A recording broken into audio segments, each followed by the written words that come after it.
I'm Heather Evans. And I'm Tristan Venture. And welcome to the Sibling Soapbox Podcast. We are real siblings, getting real and getting on the soapbox. Today we're talking about life phases. And it's a big one. A lot of life. Before we start, I just have this funny story to tell. You can let me know if you have a similar experience, but I think maybe people in our audience as well have had this, where you encounter a bad smell. I was at my son's, he's in elementary school, I was at this performance they were having, and the parents were all sitting in chairs, and my wife and I were sitting down, and a couple sat next to us. And the wife was next to me, and then the husband was just the next seat over. And it was early in the morning, maybe some morning breath. I don't really know for sure, but every time he would turn and talk to his wife, the wind must have been blowing or so. I would get this smell in my face. And Heather, I have to say, I mean, well, I've, bad breath on occasion, tonsil stone, or I don't know, something bad. Don't brush in the morning. I don't know. But I'm not kidding you. This was so bad. I was literally like, my eyes kind of watered for a second. And then at one point, it was so strong, I kind of inhaled it a little bit. Like it was like the taste of death or something decomposing. And I started to like cough. I was like choking. I was so uncontrollable. I'm like sitting there, God. Anyway, it was really, really crazy. I just wanted to share that. I had to share that with someone because that was one of those experiences where you're like, oh my goodness, you might want to take a breath mint in the morning or have a little breakfast to take care of that morning breath. I don't know how his wife was dealing with it. It was quite strong. Anyway, have you ever had an experience like that where just like a strong smell, bad smell where you're like, oh my God, that is not good. I mean, I'm always worried about chronic halitosis myself, but I do know that is oftentimes related to gut health. So maybe we'll get into that on another episode when we get into some of those wellness tips. Yeah. But no, that's why I love chewing gum and having mints on hand at all times. Brushing your teeth, proper oral hygiene. But yeah, let's see. Bad smells. Okay, let's see if you remember when we were kids. We had moved to Washington State from Idaho. So I don't even remember how old I was, like 4 or 5. And we were driving through an area. This area is near the small town where we were living, and it's called Tacoma. So we were driving through Tacoma, and I don't know if you remember, but when you drive through Tacoma, this odor would permeate even the car. So I remember being this young kid, and suddenly this disgusting smell, it was so bad, I literally started gagging, like. Wait, I do remember this. I remember this. Okay, so it's like a disgusting sulfur, and I remember mom and dad like turning around, like, what are you doing? Why are you? Apparently, we were all like, ew, ew, but I was literally dry heaving and couldn't stop because it was so nasty, so nasty. So it was the paper mill. Yes. So if I remember correctly, I don't think it's open anymore. I think they closed it down. I could be wrong. But yeah, they call it the aroma of Tacoma, and it's infamous for this disgusting smell. And it does have something to do with the manufacturing process. I don't even know how people could work there, but it emits this sort of sulfur, rotten egg smell. Could you imagine living near that every day? Like seriously. So, but yeah, no, so that is my disgusting smell thing. And here's the crazy thing, after COVID, well, when I had COVID, initially I lost my sense of smell, which in your case would have been a good thing sitting next to that parent. But I remember losing my smell. And then when it finally came back, all I could smell was rotten egg sulfur in certain around. No, and my daughter had the same thing, and it was around parts of our house, like near the water. I couldn't eat eggs for like a year, no joke, because it would always bring up that disgusting smell. So yes, smells, yay! Oh my gosh! Yeah, I'm back to normal now with it. Yeah, disgusting. I remember the Tacoma aroma. I mean, that was such a thing where we grew up, and that was just west of where we grew up in our small little town, and that was the nearest city. So yeah, I guess there was industry there. But yeah, our small town, just reflecting back on our last episode from Cowtown to Tinseltown, that was quite the journey. And I was just thinking back, it's like I loved growing up in that small town. I know we joke about Cowtown or whatever, but I loved it. And we had the woods there that Corliss, the family owned, and it went on for miles and miles and miles, that forest. And when I came back to visit one time, we drove up there and it was completely decimated. They leveled the forest. I mean, this was a habitat for owls and tons of wildlife, deer, and there were camps that were there, kids camps and stuff. And so they leveled it. They built houses and shopping centers. And I just couldn't believe it, because I remember as kids, we would go back there and explore just for hours and hours and hours, and even a whole day. And there were frogs back there and swamps, and such a beautiful place. And it was so sad to see that go. And just growing up in that small town and having things like in our town, we had butcher, a baker, a candlestick maker. No, I'm just kidding about that. But we had local stuff like the dairy farm where we would go to get our milk as kids. It was in the glass bottles. We would go there to pick it up. You could see the cows like literally being milked, and then you get your bottle and have the cream seal on top. And we would take those home in the little carrier. And that's the stuff now I think a lot of people are trying to get back to, or, local farms through like farmers markets and whatnot. And at the time we didn't know any better and thought, oh, this is what it is. And then as things changed in our country and became just mass processed foods, which we should get into at some point, toxic food chain that we are now subject to. But yeah, I mean, love that about the small town. And I even had my first job in the fields there in that small town. Okay, wait, remind me, what was your first job? So my first job, I was 10 years old, and they had a program where kids, even at 10 years old, I don't know how they got around the labor laws back then, but we would get on a bus at 5:30 in the morning. They bus us down to the fields where we would harvest strawberries, and then later in the year it was raspberries. But I would go with my good friends Derek and Kevin Petty. We'd get on that bus, go down, and work not all day, probably 8 hours till like 2 p.m., 3 p.m. In the hot sun, dusty, dirty, and on average make $5 a day, filling up these flats of strawberries. And I think on the most money I made in one day was $15. I don't know how they got away with that, but that was my first job. What was your first job?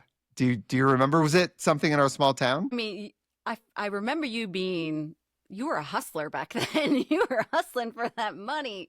I remember you going to pick berries. I don't know why I never did. I think I was too busy with dancing or something. But okay. I want to say that one of the times that I remember trying to hustle for some money, though, is when we had a volcano, Mount St. Helens, that erupted. And you know how a lot of kids will do like lemonade stands? Do you remember that we had a volcanic ash stand, that we were trying to sell volcanic ash on the side of our road? And if I remember correctly, it wasn't even the Mount St. Helens ash, which we could dust off of our cars and things like that. It was real. But didn't we go get it out of like a backyard fire pit or something and then try to pass it off as Mount St. Helens ash? I do remember that. We were little deceptive kids, we just wanted to make some money. So yes, we took ash from the fireplace and put it in these little glass bottles. And I remember, yes, we had it laid out and we were selling it like $1, $2 per bottle. Mount St. Helens ash. That was a big deal. Yeah. Yeah. It's so interesting how, yes, being entrepreneurs back then and trying to come up with ideas of ways to make money as kids. And that was one thing that we definitely did, and it was fun. Yeah, and especially in a small town, we didn't have a lot of options for jobs. We had to get creative, whether it was a stand on the side of the road. But when you talk about small towns, for so many years, I just wanted to get out of our small town. And now, hindsight, I treasure those memories. Exactly what you were saying, like being able to play in the woods. When I explained to my kids what we could do and going on bike rides all over the place and not worrying so much as we do now in bigger areas and well, I live in suburbia now and it's a little bit smaller, but I treasure those memories. I go back now and I'm like, okay, I'm really happy that we had the small town values and the small town life. Even though everybody knew everybody and everybody's business, I actually treasure that now. It's true. There's a nostalgia there, especially just the quaintness of a small town And, when you move to a bigger city, you don't have that familiarity with every little nook and cranny of an area or a small town that you do growing up. And so, yeah, it was a super fun opportunity for us as kids. And thankfully, our parents picked a place like that. And, hopefully our kids are doing okay in the places where they're growing up, but they don't have the freedom like we did. We had so much freedom back then. And Right? now there are just too many things in the world where you're not allowed. So, they're still getting by. We didn't have our electronic leashes. There were no phones. Our parents, our mom, do you remember the whistle? Like, she didn't even have to use her fingers. It was and she would whistle for us to come home, and we could hear it from far away, but there were no lines of communication open for our parents besides whistling for us or, Heather, Tristan, Nicole, get home. Yeah, she's ringing the triangle. No. Dinner time, kids. But the generations now, like, they have no idea what that was like. And it was liberating for us, I'm sure, at the time. But also, how did our parents not, I guess they just didn't worry because you didn't think about it. Maybe you weren't exposed to as much as we are now. We see everything through the news and through social media of all the bad crap that can happen. And we didn't, maybe our ignorance was bliss back then because we weren't so bombarded with it. It's true. It's so true. Very different times. We'll have to talk about that sometime, with some of the boomers and the way that they were able to kind of do a little more hands-free raising of kids versus, we have to be somewhat helicoptering at times, which you don't want to, but you kind of have to nowadays, unfortunately. A lot of caveats along the way. So, but yeah, life phases. I love it. Life phases, yep. I love the topic. Let's just kind of dive in. So we grew up in the small town and then graduate from high school and head off to college or start different jobs, just trying to establish yourself as an adult in the world and get a career going if that's what you choose to do. What are your thoughts on your 20s, Heather? Like, what are your takeaways from your 20s? What did you value? What was your most fun experience? What did you learn? There was a lot that went on in my 20s, as I'm sure for most people. It's a big period of growth, and I'm sure that people who are listening right now can relate. You're in your early 20s and you're choosing your adventure for life. You're choosing your life path. For some people that was college, for some people that was getting married, for some people that was moving away from their small towns or moving to a place that was just something different to have the change. But for my 20s, I think because our mom did instill in us to do as much as you can in your 20s because she and our dad got married young. So I always remember her saying, go live your life in your 20s. And yeah, college and then moving to Los Angeles. I think that your 20s should be, and I try to instill this in my own kids, out finding adventure to try to find yourself. But my 20s had a lot of ups and downs. I ended up getting married at 24. Went to college, moved to Mexico for a while to work, came back, got married at 24, and we had already moved to Los Angeles.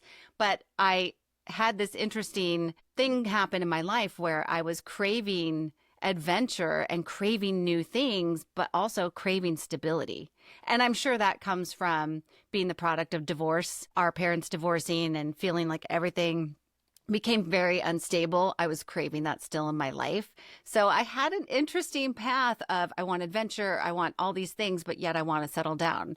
And to expand on that, that marriage actually didn't last. We ended amicably. There were no children involved.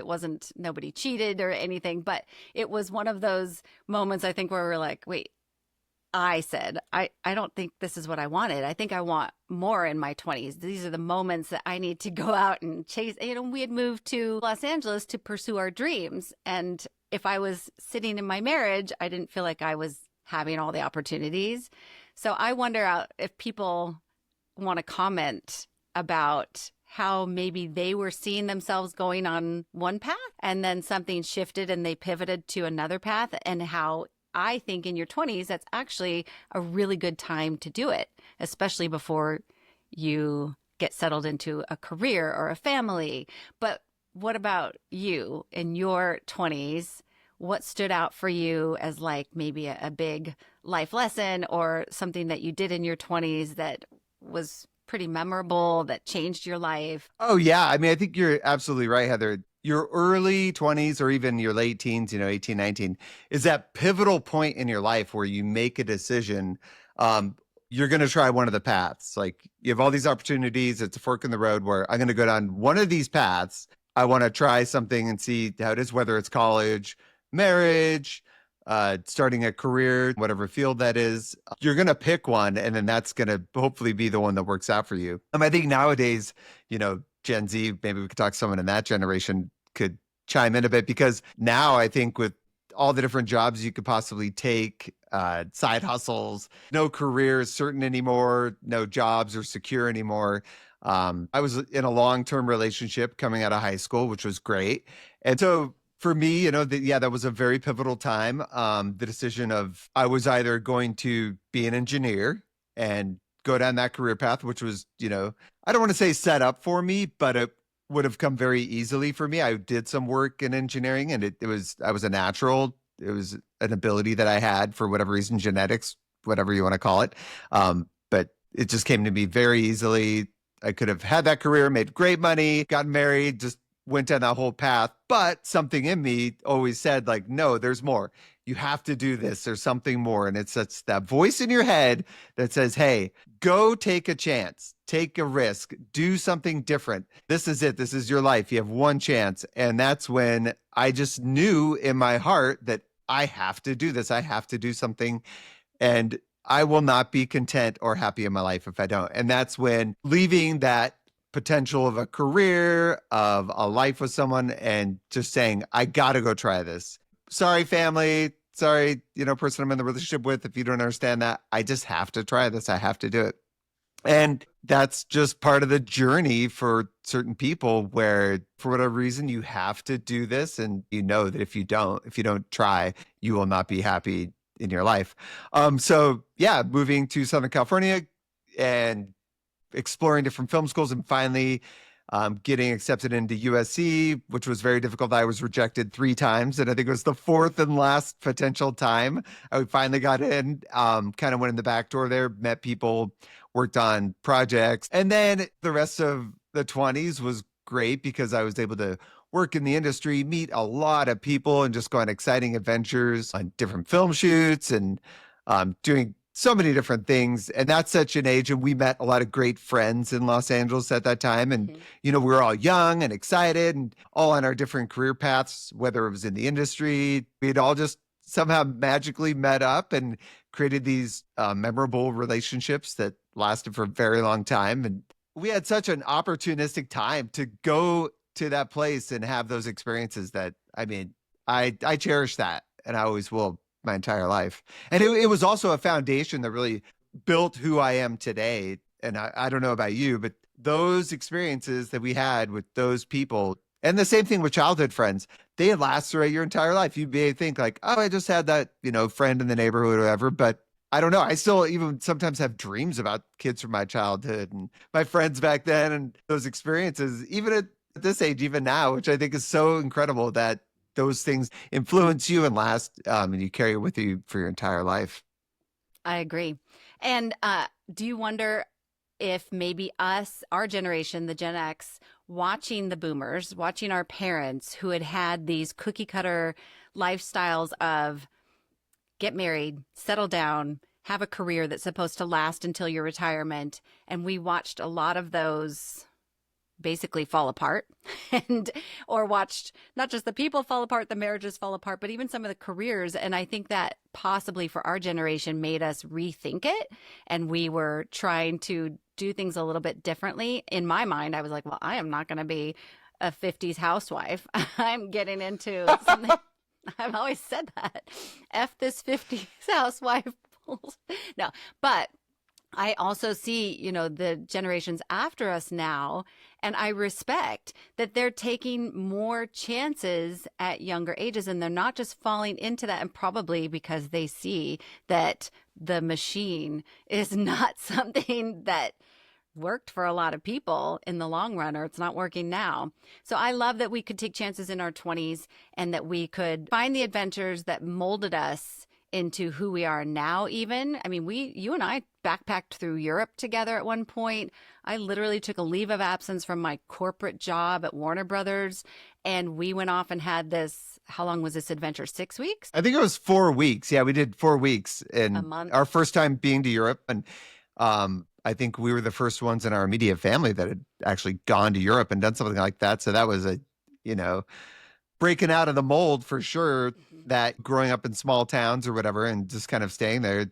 We definitely, hey, call to adventure, and we went for it. And I mean, that's, again, one of those opportunities, Heather, where, we looked at it on paper and it's like, don't have any money. How are we going to make this work? Oh my gosh, use a credit card, put on a credit card. But now I think back, it's like, it was actually so cheap relative to today's, financial terms, but so affordable.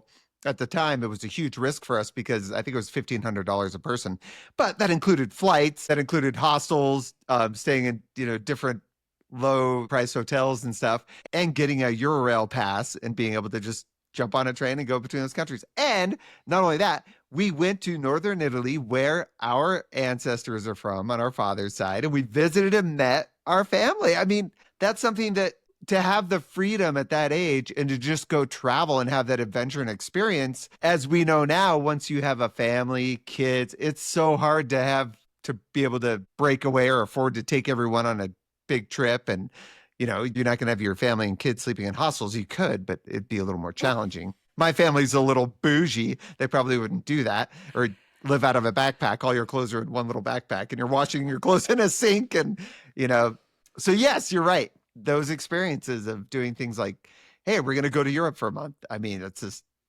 unforgettable. Yeah. I was just thinking, as you're saying that, though, we craved adventure. We craved getting out of our small town. As much as we loved our small town, we wanted more. And that could have something to do with, we have like gypsy ancestry or something, like the gypsies in us. Whereas there are people to this day from Sumner, Washington, who got married right out of high school and are still married. And I know them and they are so happy. And I actually envy that sometimes. And so I don't want to take anything away from people who chose their adventure being like, well, I'm going to start my family young and start my career young, and they're still in it and seem really happy. I always thought they would be miserable by now, and they're not. So there is that side of it too, where people may not choose something a little bit different. Or the people that I worked with a lot of the time down here in LA at my corporate job, I have many female friends who opted to not have children, opted to not get married. And they're still single and they're very successful in their careers. And I look at that sometimes like, wow, I wanted so badly to have kids and settle down, but I admire the fact that they knew that's not what they wanted and that wasn't their path, and they chose another one, and they're also perfectly happy. So it's really interesting in our 20s, the directions that we could have gone and how each person's fulfillment is different, their level of fulfillment by what resonated with them for that time in their lives. Yeah, that's a very good way of looking at it. I, as well, at times, ask myself, why can't you just have a simple life, Tristan? And for whatever reason, I don't, and I can't. And I'm on this crazy journey. And sometimes I'll look back even, and I'll be like, how the fuck am I doing this? I don't even know how it's all worked out, because there are so many times when there was no money. It's like living day to day, unsure of tomorrow and any future. You go through a lot of the fires and trials of life, and you're like, oh my God, am I going to make it through this? And then as you get a little bit older, you start to just remind yourself like, well, you made it through that. You can make it through this, you have that experience behind you to kind of say, just keep on going. It's all going to work out. Even though in the middle of it, you're like, oh shit, hold on. I don't know if I'm going to make it. This might be the end, but somehow it all works out. And yeah, my hat's off to those people who are content and happy in those lives, where and I want to say simple. I don't want to say that, oh, it's just, easy or whatever. It's not. It's all challenging. Everyone has their own journey. Everyone has their own way. And I think that's the beauty of life, is that no two people are alike. And you don't know what another person has been through. You don't know what's going on behind the scenes. So many times in life, we think, oh, they're so happy or they have this. And I saw their social media and they look like they're just having an amazing life. And behind the scenes, it could be a shit show and we don't know.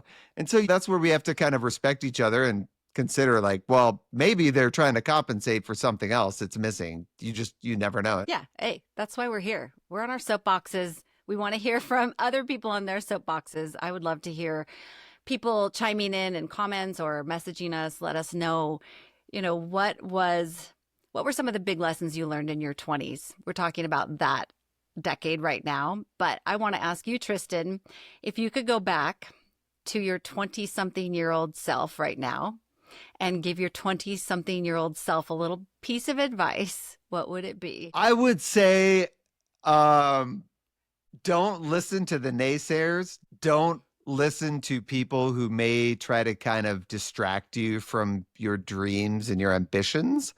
I think as an artist, sometimes it's easy to fall into that, especially if you're not having immediate success. You want to come out of, school or college or whatever and just start your career and immediately think, oh, I'm going to make it and everything's going to be great. Well, it doesn't always work out that way. And unfortunately, sometimes the people closest to you can actually discourage you without the best advice at times and make you second guess what you've committed to and what you're doing. And so I would say to my 20-something self that, hey, keep going. Don't listen. From the time I was very young, I always had this in the back of my head of, never stop believing in yourself and your dreams. I don't know where that came from, but it was always in the back of my mind, this voice in my head saying, never stop believing, just keep going. And there were many times when I doubted myself and I doubted things. And, I listened to people and I kind of felt like shit at times where I'm like, oh my God, they might be right. And people that I trusted, people that I thought really cared about me, or even mentors at times. I'm like, maybe they did. I don't, now that I'm older, I'm like, geez, maybe they had ulterior motives. I don't know. But when you think someone might be on your team and they're, hopefully they're pushing to support you in the right direction, sometimes they're not. Sometimes they're jealous. Sometimes they may just want more for themselves or they don't have it. So they want to project it onto you. I don't know. But that's the advice that I would give to myself. Now, what about you, Heather? What advice for your 20-something self would you say? Let's see if I could go back and talk to Heather, Heather in her 20s. I definitely would say, girl, you look good. Stop worrying so much. You're not fat. You're not old. As a woman, especially a woman in midlife right now, it's so interesting how we're so hard on I was so hard on myself in my 20s, especially aesthetically. And maybe that was being a dancer or being in the entertainment industry and working in front of the camera. I'll look back sometimes now and I'm like, why was I so wrapped up in this? You looked good. Enjoy your youth.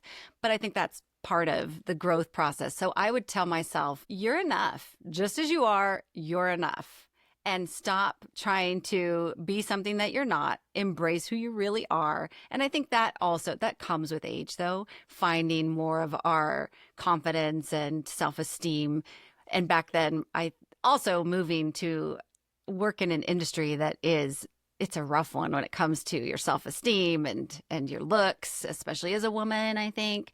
But I would go back and tell her, hey, you are enough. And if people don't like that and don't want you for who you are, then that wasn't meant for you. But I spent so many years just wrapped up in insecurities and also people pleasing. And if I could go back and say, stop worrying about making everyone else happy, make yourself happy. And don't fear people not liking you anymore because you're doing something that's all about you. I mean, it wasn't all about me. I'm not that person, but that you're doing something that's for you. Oftentimes, the people that were close to me labeled me as selfish, and I listened to that. And I would tell myself to, that's not true. You're not selfish.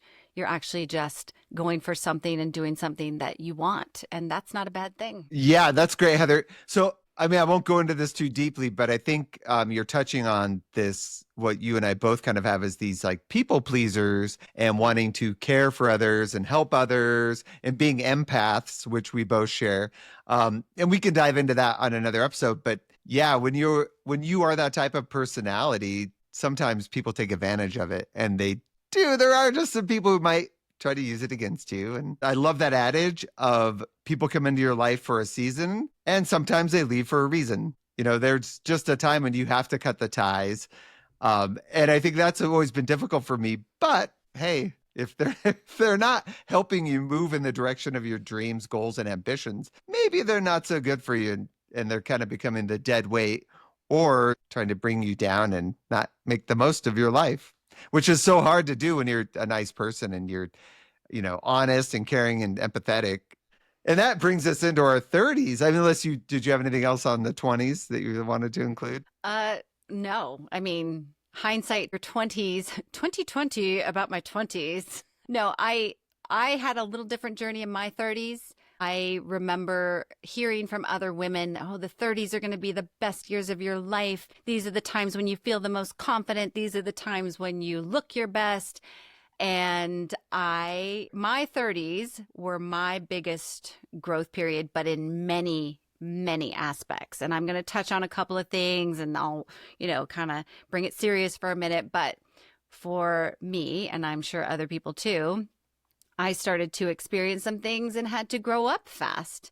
And my reality check from, I had this career that shifted into entertainment and I was traveling and I was dancing and I was doing all the fun things.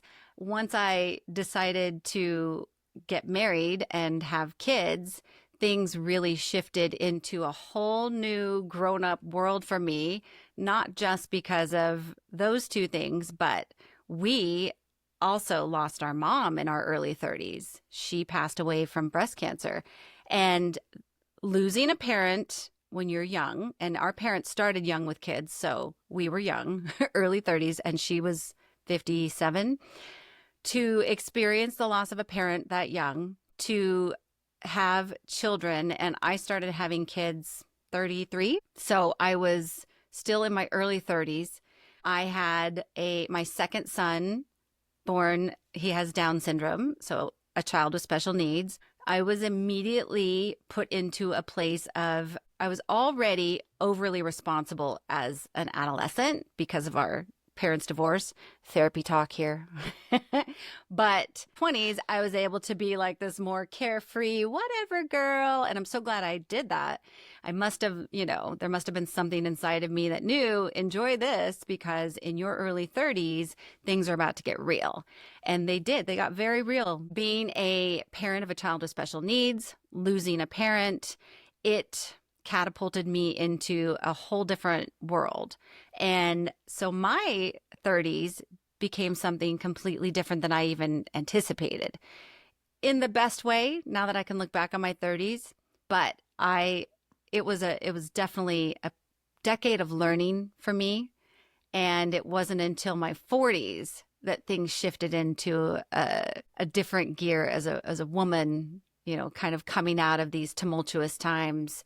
And I say tumultuous, but I also had some of the most amazing times in my life, especially my kids were close in age. Like I cranked out these babies fast because I didn't meet my husband until my early 30s. So I had 3 kids in the span of 4 years. It was pretty insane how quickly my life just changed into being a stay-at-home mom and really taking that role seriously. And it was my dream. I mean, it was ultimately my dream to be a mom. So it was everything that I had wanted. It was just shaped a little bit differently than I had imagined. And that was what my path laid out for me.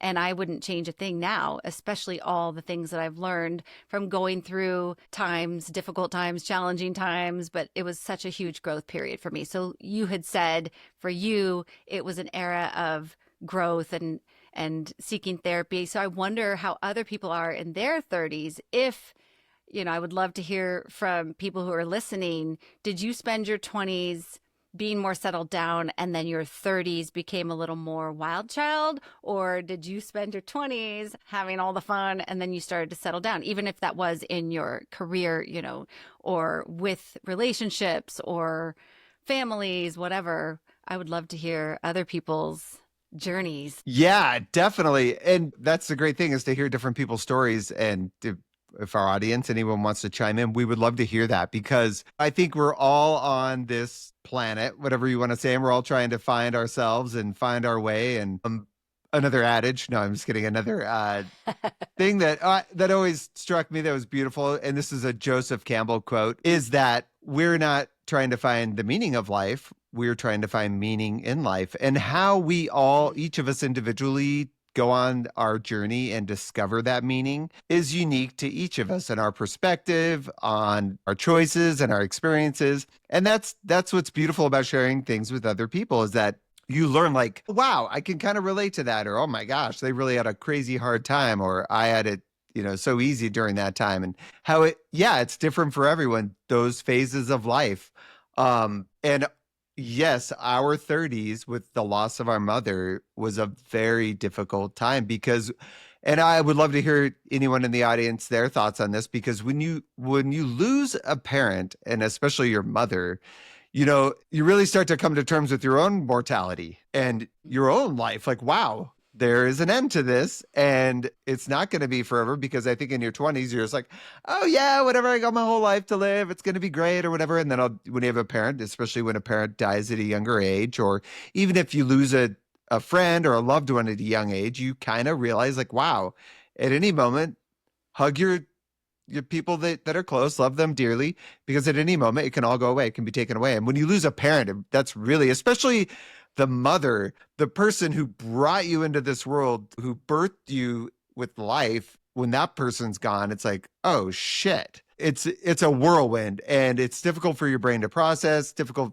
all the emotions. And I think for me, during that time is when I had some issues in previous relationships, and I thought to myself like, hey, it's not all perfect here, buddy. You might want to get some help. You might want to do some work. And I started reading books and self-help books. And I think you and I had shared some of those books together.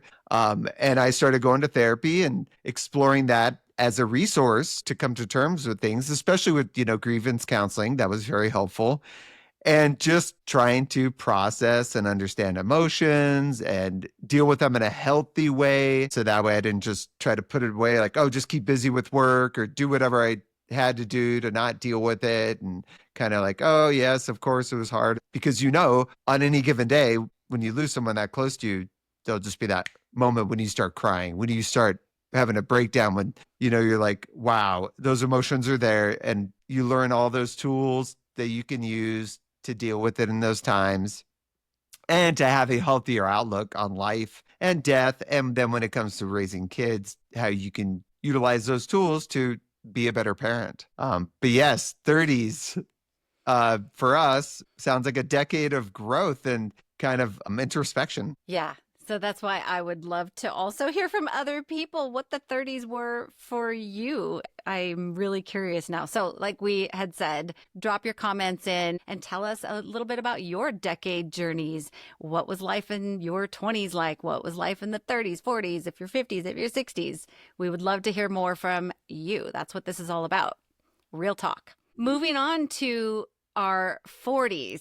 Let's move to the 40s. I want to hear a little bit about how that shifted for you, Tristan, from your 30s, from the growth period to what was next in the 40s. Yes. Well, really quick. So my 30s, I mean, there was a lot of loss there, and I don't know. I mean, there's sometimes in my life I look back and I'm like, I don't know how I got through it. And not to have any self-pity, but I lost a marriage, fell apart, lost my mother, and my cat died, like all within a very short period of time. Oh. It was a lot. And so thankfully I did have the resources of therapy and myself just wanting to learn and read books and do whatever I could to make it through those times. And I was able to get through it.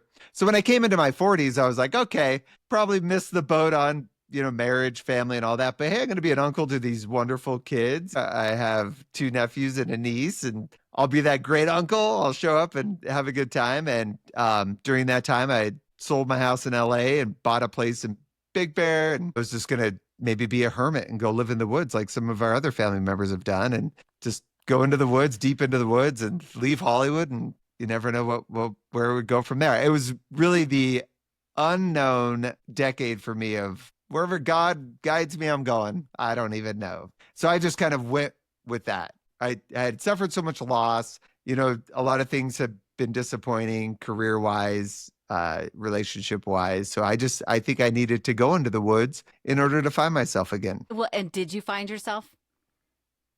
Did I did that find help? myself. Yeah. Yeah. So, Okay. Okay. surprisingly, met someone and I thought I was washed up. God. At 40, I thought, oh, I'm done. I might as well just go into the woods and die. No, I'm just kidding. Just head out into the woods and be lost. But yes, I did find someone, and that was a great story as well. Met the right person, started a family, and hey, it's where I am now. So happiness did come out of the darkness. Finally came into the light, made it through. Thankfully, feeling blessed for that. So move through it. I just wanted to go back to you, Heather, in your 30s. Yeah, you faced a lot of challenges there.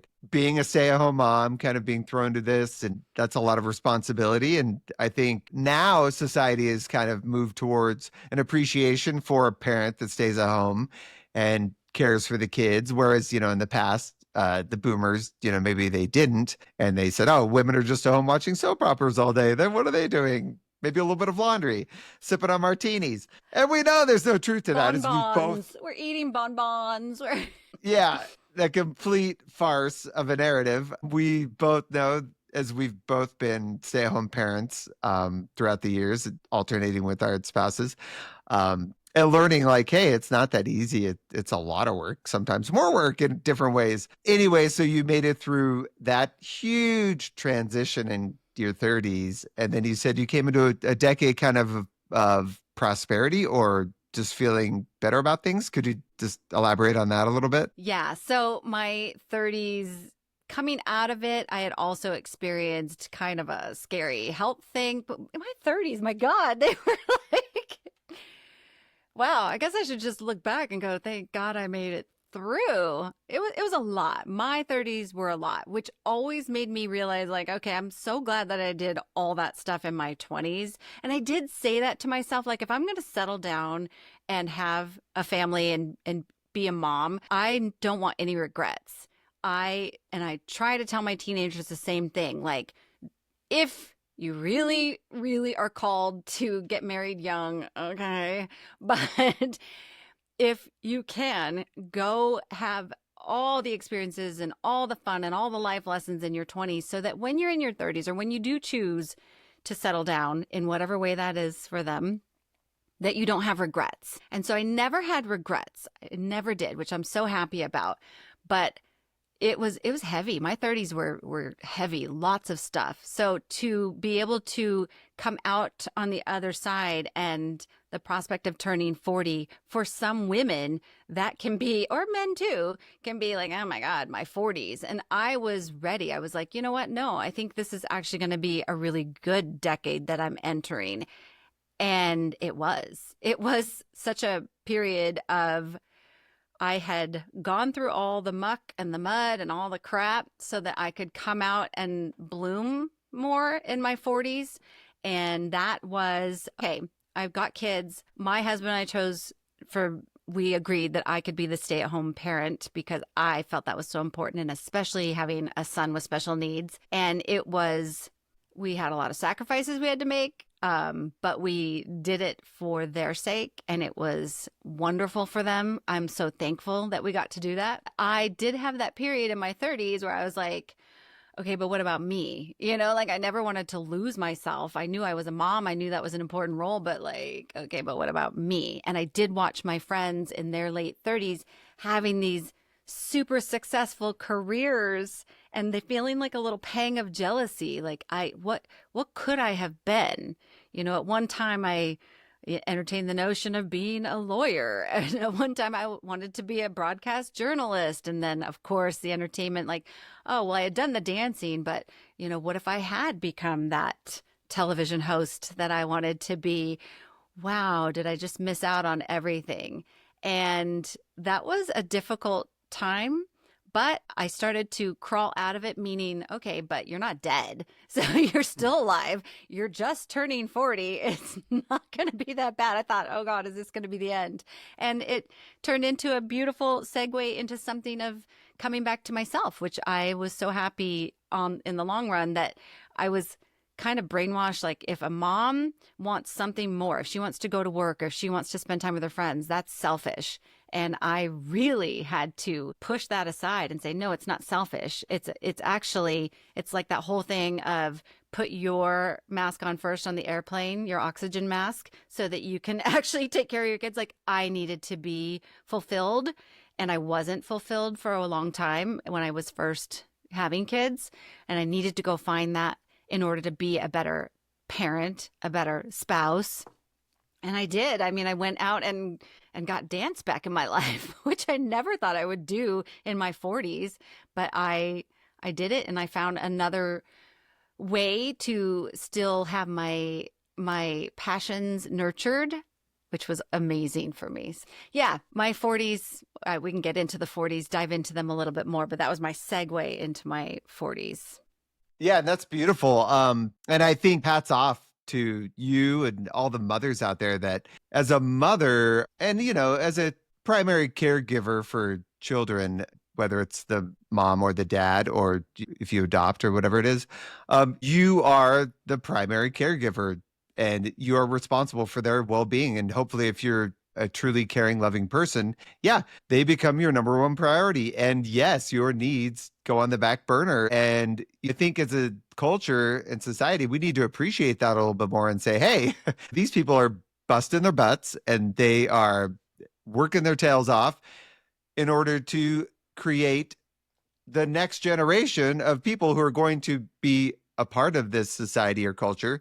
And so we need to give them any resources, time, whatever it is, assistance, however it is, so that they can do their job, because that's a huge job. And it's 24 hours a day, every day of the year. This is a big job. It's not, being a parent, you're not just like clocking in, clocking out.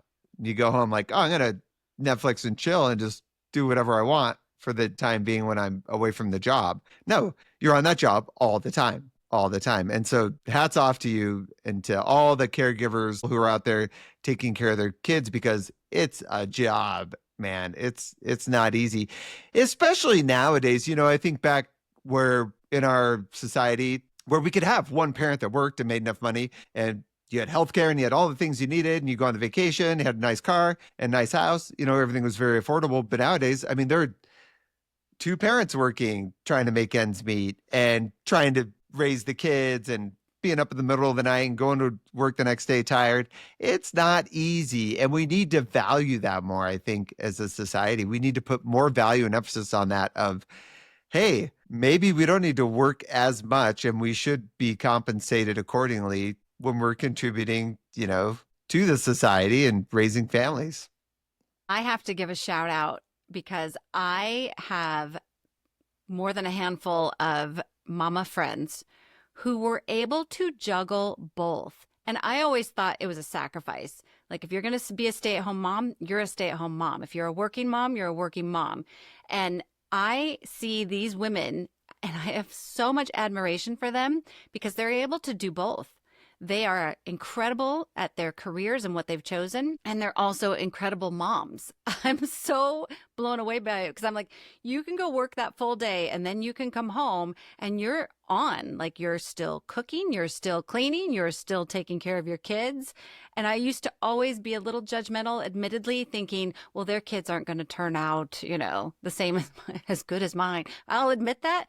But I have been like, sitting back in admiration now going, wow, no, actually, they are such good moms. Again, hats off, because to me, that's the ultimate juggle. Like you're already juggling so much in parenthood. And this could be dads too, because I know there are working dads who come home and, they're in it too, in the thick of it.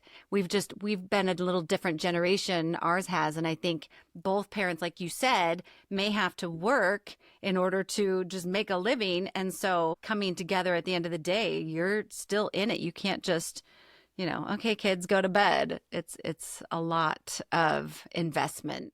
Yeah, I agree. It is a lot. And maybe our audience could chime in a bit, having kids at a younger age or a little bit older, those different challenges. You could say, oh, at younger age, you miss out on opportunities with certain things in your life and the freedom. But then older age, like, oh my God, I'm getting old for this. I need my sleep at night or whatever it is. I don't recover as well as I'm older now having kids. So there are challenges on both sides. I wonder if I haven't looked into this. So again, maybe you guys can tell us out there.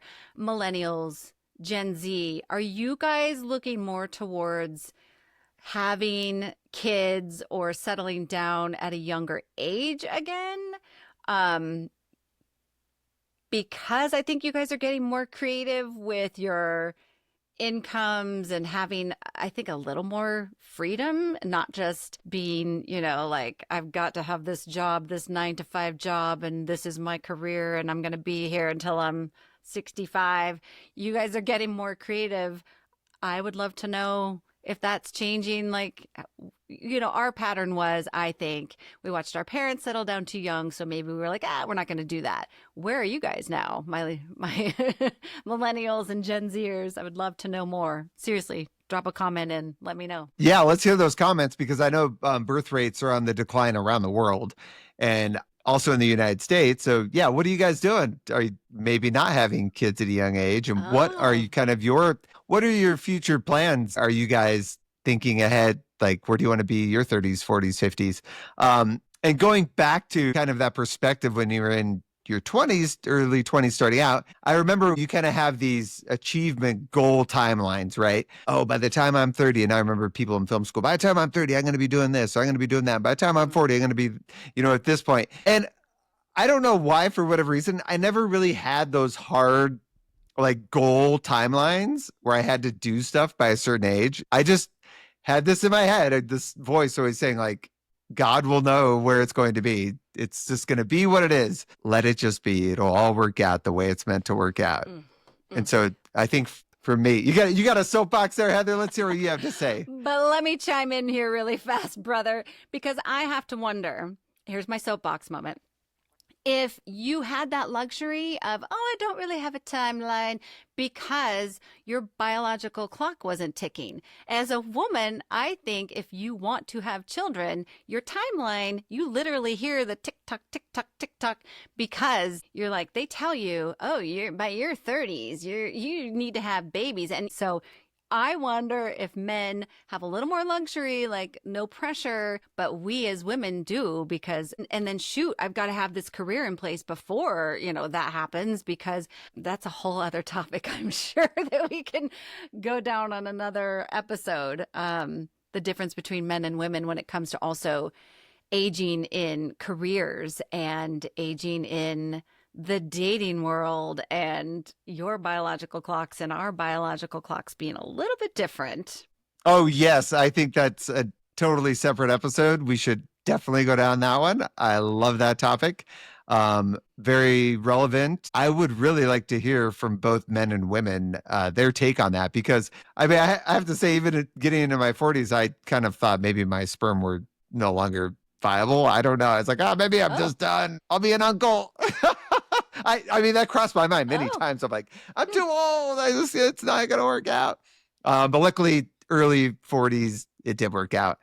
But yeah, when I turned 40, I'm like, cool. I didn't happen for me this time around, but maybe next time, whatever. It was definitely a goal that I had and something I wanted, but didn't work out. That is what going to the woods, deep, dark woods, hide. No, I'm just kidding. I'm so happy though that it worked out, because I was so anxious to be an auntie. So and you're the best auntie. Our son loves you so much, Auntie Heather. Yeah, so going through the 40s, things definitely got better for me as my son became older, then kind of started diving back into career stuff, because I was fortunate having a freelance career or job, as you might call it. I had the freedom to kind of create my own schedule and everything. So I was able to be at home during those important milestones in my son's development. So, first steps and teaching him all the different things, riding a bike. And now that he's getting a little bit older, like have more time and he's busy with his own activities, like, oh, I can actually, okay, get back into my career stuff and some of my dreams and that, doing this podcast with you. So yeah, I would also like to hear from audience members, and Heather, you can share your side of the story. But yeah, so as you get older, and if you had kids young, now you have freedom to go back to a little more you time, a little more me time, right? You gotta do some of the stuff you want to do. And I hear people all the time, oh, I started painting again, or playing an instrument, or doing different outlets and activities and Heather, maybe you can share a little bit. I know you haven't had this experience fully, but the potential empty nest syndrome, what that feels like for both parents and especially maybe a mom. What are your thoughts on kind of that going into your 40s? Well, for my 40s, my children very much needed me. So in my 40s, I was still needed, but I needed something more for myself. And so learning to balance that, letting them stay with a babysitter sometimes, which I was like, I'll never do that. But I needed to. And it's so funny. I watch at work. So when I teach my fitness classes, my Zumba classes, I get a lot of women, all different ages. So I really observe them. And I see a lot of women in their 40s. It does become about that me time. They're coming to the gym after they drop the kids off to get their me time in. And I love this because I see them shifting as far as their bodies that were maybe, and I'm talking about moms. Now, of course, I also have women who don't have children. But I'm speaking specifically about the moms right now. They were robbed of like their 20-something-year-old bodies by having babies. And in the 40s, they're like, I'm going to go ahead and get this back now. I'm going to get snatched again. And I love to see that because they're working out. They're taking time for themselves. They're having more social time, like lunch with girlfriends. And I'm like sitting back going, more power to you. No guilt in it, no shame in it, because we sacrifice a lot being moms for our families. And I love to see them sort of taking themselves back a little bit and finding themselves again. And that's what I was doing in my 40s, finding my identity again. And you mentioned like finding painting and doing things that maybe you had put aside for a while. And I really think that that's a great time to do it in your 40s, is to get that time for yourself again and get the hobbies back or the people back in your life that you want to spend time with. And also, your relationship, your one-on-one relationship, getting that time, because when you're in the throes of like, oh my God, no sleep and diaper changing and all those things with the kids and their schedules, and if you add pets in the mix, which you often get when you have kids, then you're like sleep deprived, as you know, Tristan. So getting more time for your relationship again and finding yourself again. I loved that about my 40s. I felt like I really looked I'm not going to say my best, because I haven't, I haven't tapped out yet, but getting myself back and feeling good about how I look again and getting my body back. And it's not easy, but I think it needs to be made a priority, especially men and women. We need to make it a priority because, as you said earlier, we start to look at, okay, I'm not going to live forever. And if you had a relative who was sick, or you lost people in your life, you start looking at preventative methods to, okay, maybe I can extend my life a little bit by taking better care of myself. And when I used to be able to drink so much in my 20s and 30s, well, I may not be able to drink as much as I used to or do those things. And it's about taking care of you, not selfishly. It's about taking care of you, but it's not in a selfish way.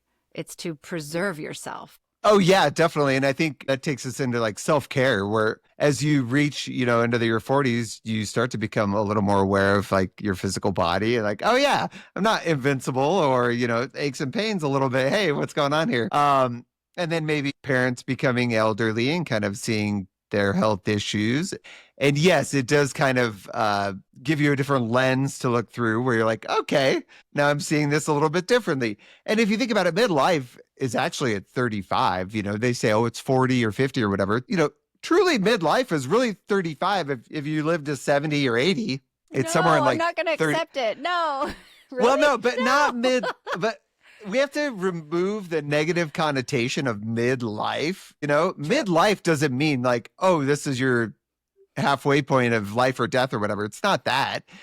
But it is kind of that point of like, okay, now you see things a little bit differently. That your lens is different, where you can look behind and maybe less time ahead, and you just have a new perspective. And yes, you start to understand your body more and look at health issues in the family, and maybe do a little bit of genealogy research and try to, where am I from? And then you're also concerned about your children and what you need to inform them about health issues in a family, or making sure they're healthy. Hopefully everyone considers that with their kids' health and their diets and everything, and exercise. And especially in our culture nowadays, where a lot of screen time and processed foods, hopefully they're taking the time out to be like, hey, we got to stay healthy as a family, and let's all do this. And probably another episode, Heather, because I know you've been down this path. Yeah. And so, yeah, you when you're heading towards 50 there, it's like, okay, yep, I got to start considering these things now. And for me, I value my sleep a little more. I'm like, I need my sleep. Yeah, I need my sleep now. And all those memes you see about going to bed at 9 or whatever, it's true. It's like, yeah, I value my sleep and appreciate it. I like a good night's sleep. I function much better the next day. And yeah, I don't even want to have a beer or two a night, because I wake up the next day, I'm not fully 100%. Oh my God, we need to talk about that again. I want to hear what people are doing, because I have some friends in their late 40s who are like, yeah, I can still drink like nobody's business. And by my late 40s, I was like, my husband and I both are like, we can't do this anymore. Like, we don't function the next day. We don't feel well the next day. What is happening? And we lived it up in our 20s and 30s.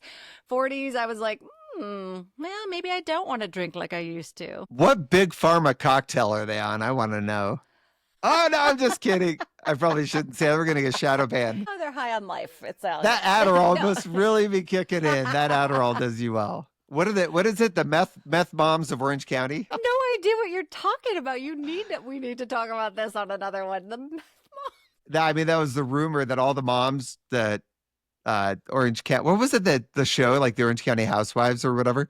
The Real Housewives of Orange County. The Real Housewives of Orange County, the rumors are all on meth, and they were all abusing meth, and that's how they got through their day. They were all methed out, like jacked up on prescription meds in order to keep them going 100%.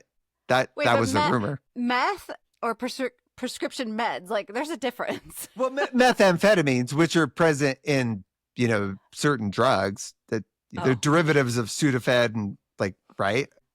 And so people will take those drugs to abuse the methamphetamine that's in them. Over the counter stuff. That, now you have to take your ID to get like Claritin D. And we don't have to talk about that, but I think it's pretty funny. No, I know. But now I'm like, did I miss this? Like, did I miss Oh, God, out on, Heather, I thought you knew about that. The key to survival? It is, Heather. I'm telling you, these parents, I do all these, I got 10 side hustles, and they're all fucking methed out. I'm sorry, they're not on carrot juice. They are not. A lot of extra Starbucks. They're like, they are not on green juice. That is, these are big pharma substances, Heather. They are not coming from the farmer's market. Okay. Pharma, not farm.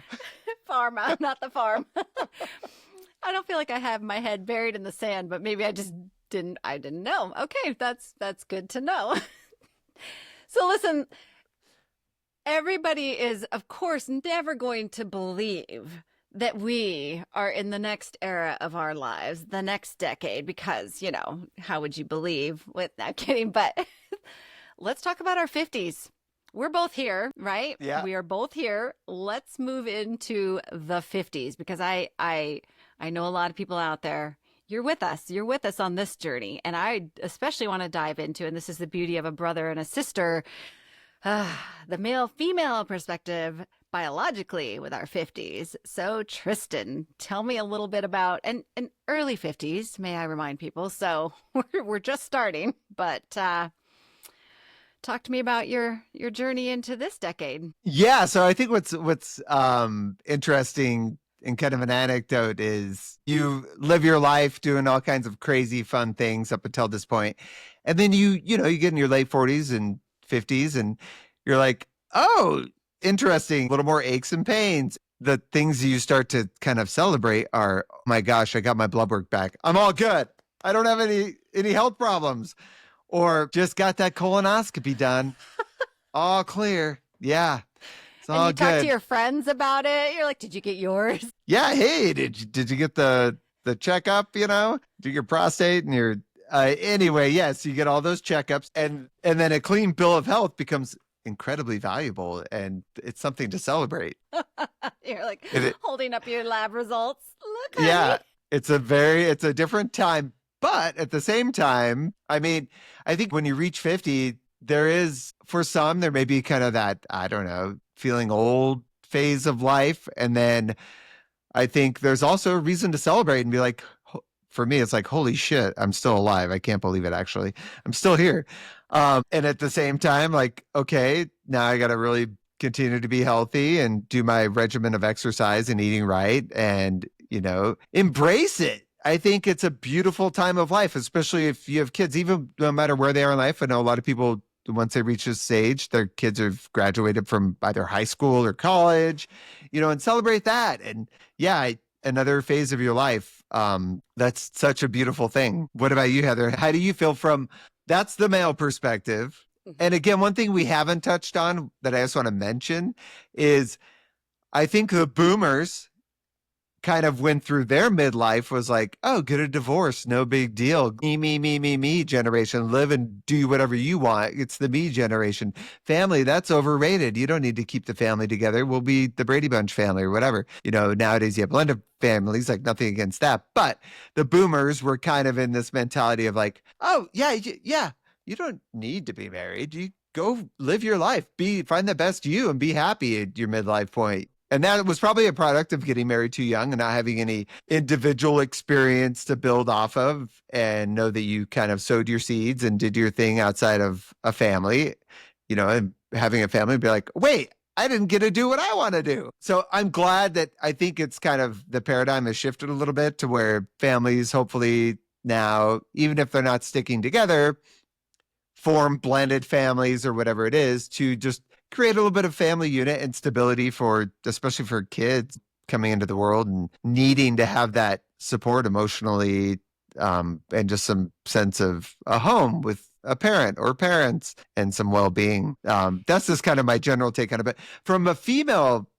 I shouldn't say female, or should I? No, you're not supposed to say female. From a woman's perspective, Heather, from a lady's perspective, from a woman's perspective, Heather, what are your thoughts kind of on this point of our lives? Well, I did want to touch on something that you said about people kind of wanting to gather their family unit. I also want to, because it keeps coming to my brain that I have some girlfriends who chose not to have children.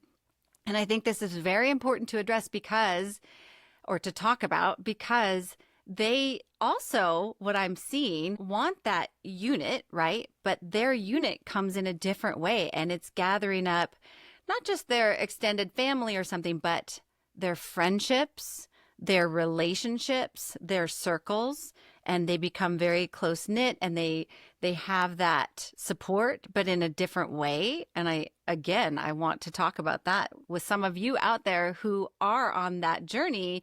Tell us a little bit about how, especially in your 50s, you're now, you've established yourselves in whatever your career choices are or your life choices are, and how that unit, what does your support unit look like? For one of my friends, it's, her long-term partner, they're still together and they chose to buy a house together.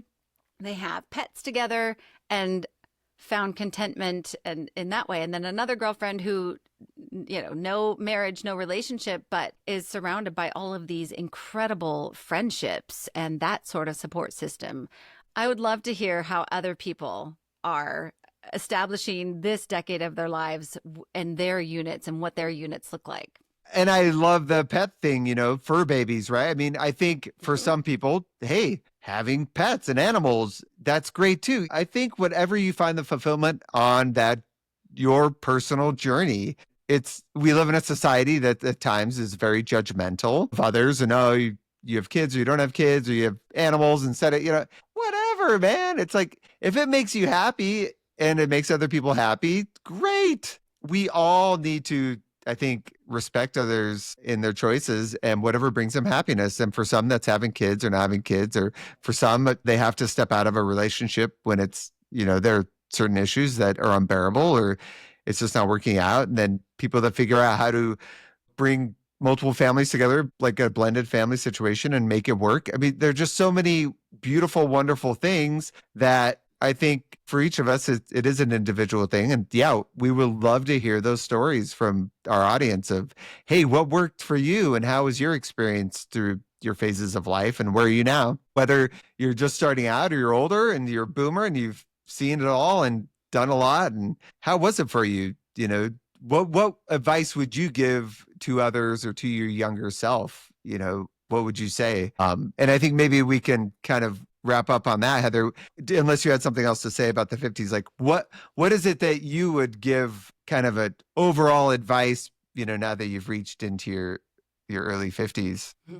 Well, I came into my 50s full on embracing and looking forward to my 50s. You may remember I threw myself a 50th birthday party and I wanted it to be so extra, and it was, and I have so many great memories and zero regrets for that. Like, I literally had a party. I dressed up. I used the Sally O'Malley, who was Molly Shannon's character on Saturday Night Live, the woman who was in I'm 50 and I'll kick and I'll stretch and I'll kick.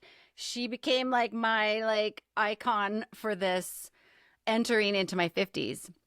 And I wanted to feel sexy and I wanted to feel free. So that's my mission right now. Being in my early 50s has expanded my career choice too, because not only am I teaching fitness classes like I have been for 15 years, but I've opened up this area in my life for dance, specifically my heels classes. And what I wanted this to do, it's my Lotus, and this isn't a a shameless plug or something, with my Lotus Dance Flow classes. It is a mission because I wanted women to now, this isn't it. This is not the end. Like you said, so many of us are now facing the empty nest thing that happens, or, okay, maybe our careers are set and our lives are set, but there's something more. And we are aging, correct? But I want us to look at it more like we are ageless. We are ageless goddesses. And I'm speaking for women right now. But I wanted this to be a moment where, okay, we might be perimenopausal. We might be, well, we are usually perimenopausal, menopausal. Our hormones are shifting and we may not be feeling as sexy and fierce as we did in our 40s. But let me tell you, the liberation from being, I have so much to say about this, my soapbox. The liberation in your 50s, if you can get past the hormone madness as a woman and a man. Men have this too, by the way. There is such a thing as menopause. If you can move through that, and that's what I wanted to gather my tribe for, is we're going to move through this together. And that is for us through dancing. And when we get together, we are going to do this heels dancing to help find our goddess energy again and fan those flames again, because it's not just fanning hot flashes. We are still sexy. We are still fierce in our 50s. And that is like I feel like it's my mission now to get that out to everyone. Like, don't give up. Like, we are not our parents' generation. You look at these celebrities out there, men and women who are in their 50s, and oh my God, they are still so hot.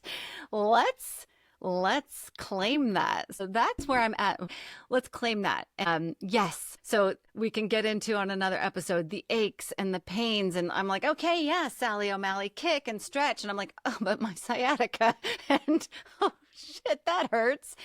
I'm just going to have to move a little bit differently. And I also want to say this, and again, we can get on our soapboxes on another episode about this whole topic, but I think that that time in our lives of, for some of us in our 40s of I've got to go hard and I've got to, make the body hard and strong. It's okay to soften a little bit because our bodies, men and women, naturally soften as we age, right? We get a little, more padding maybe in the edges or like everything just softens a little bit and maybe the skin softens south.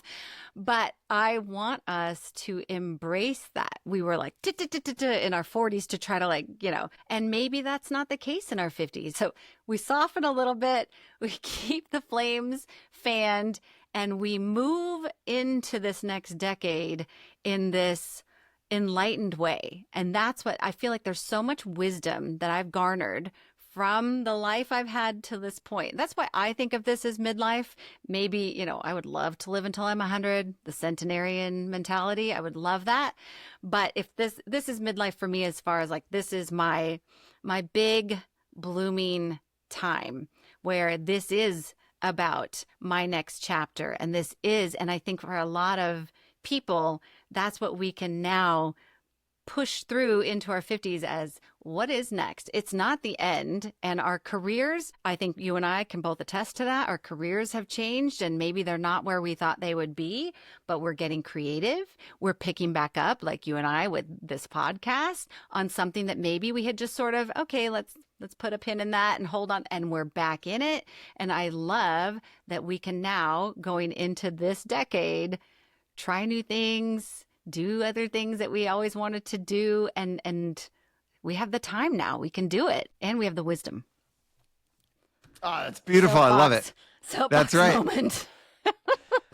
That's right. And I think, just adding to that with, there's so much uncertainty now you no longer have job security. No matter which career path you chose, you don't have job security. We're in a time and a place where, and the younger generations can attest to this, that you have to be able to pivot at any moment and you have to be able to change and kind of morph into different things. And, never thought I could do that, but hey, I'm going to try it because now the job I used to do is no longer, especially with AI coming on the scene and, robotics and everything else. It's going to be taking over a lot of the jobs that we used to have. We do need to be able to adapt. And that's kind of what, getting older is about, adapting to change, so we've really come to that point where it's like things are changing, everything, our bodies, culture, society, things are changing and we're in a different place. And, I think at this point you kind of move into the parental figure, but also mentorships, or what can I leave for the future generations? What can I do good with the time that I have left to leave my mark in a good way on this planet? So that way I'm doing something positive and doing something that's meaningful and not just like leaving like, hey, I had a blast, burned all of it. Great. Have fun taking care of the planet that's destroyed now. I don't want to point out any generations that did that in the past, but hey, we might just want to call them out a little bit and say, you know what? You kind of left us in a mess and we're trying to fix that now. We need to get a boomer in here. We need someone from that generation. We need to hear from them. That's definitely a future episode. Yeah, and that brings me to my soapbox drop. Heather, I got a soapbox drop. Really quick soapbox drop. Here we go. Soapbox drop. I'm gonna time you on this. Okay. Time 30 seconds. This is our new feature here, the soapbox drop. Okay, timing you. Ready? Go. Okay, this is my soapbox drop. So the American dream is a con. We are led to believe that we should go down this career-driven path in life, that we go to college, we incur all this debt, we work our ass off our entire lives to pay that debt, and we become a slave to the system. And in the meantime, we're led to be these consumers who just want to buy all this stuff, and that'll keep you happy while you're working this 40-hour week and spending very little time with your family and being so busy that you don't have proper rest, that we just end up so tired at the end of all of it and end up with all this stuff that we can't take with us when we die. So what I want to leave you with here on my soapbox drop is to embrace what's meaningful in life, the experiences, the relationships with your family and your loved ones. Embrace what's meaningful. That's my soapbox drop. I love it. In 30 seconds. Yes. Did I really get it? A little longer. I'll edit that. I'm an editor. I'll cut that down. And yes, by the way, if you do a soapbox drop, audience, You can edit it, make it so it's in the 30 seconds. Do your soapbox drop. Make sure that you tag us on social media because we want to hear and speak on anything from this episode, anything from a previous episode. We want to hear what you have to say. That's what this is about. It's an open forum where we can share, like I said, real people sharing our real thoughts on real topics. So love it. Love it. Soapbox drop. Are you gonna dance it out again, Heather? I'm, like that is the thing, especially when we got a little heavier today. So oh man, my head hurts. Shake it off. Oh man. That's okay. We want to get real, like the heaviness, those topics we can cover, but at the end of the day, like let's just dance it off. All right, I've been practicing. Let's do it. You got that music? Oh, okay. You've been rehearsing. All right. Make sure you have room. No, not getting it over. Here we go. Oh, yeah, it's got stretch. Okay.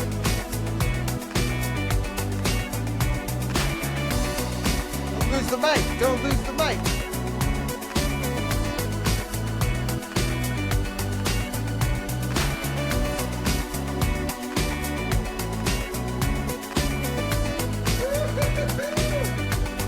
Thanks everyone for joining us. Sibling Soapbox Podcast. Woo! We'll see you next week. One episode a week. We'll see you then. Yes. Thanks again. Like and subscribe. Hit that bell. Leave some comments. We'd love to hear your thoughts. We want to have your soapbox drop.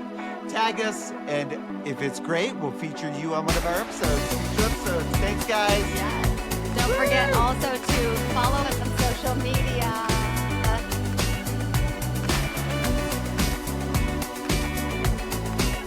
Soapbox Siblings. What was that one, the sprinkler? That's what I was doing earlier. Hey. The Sibling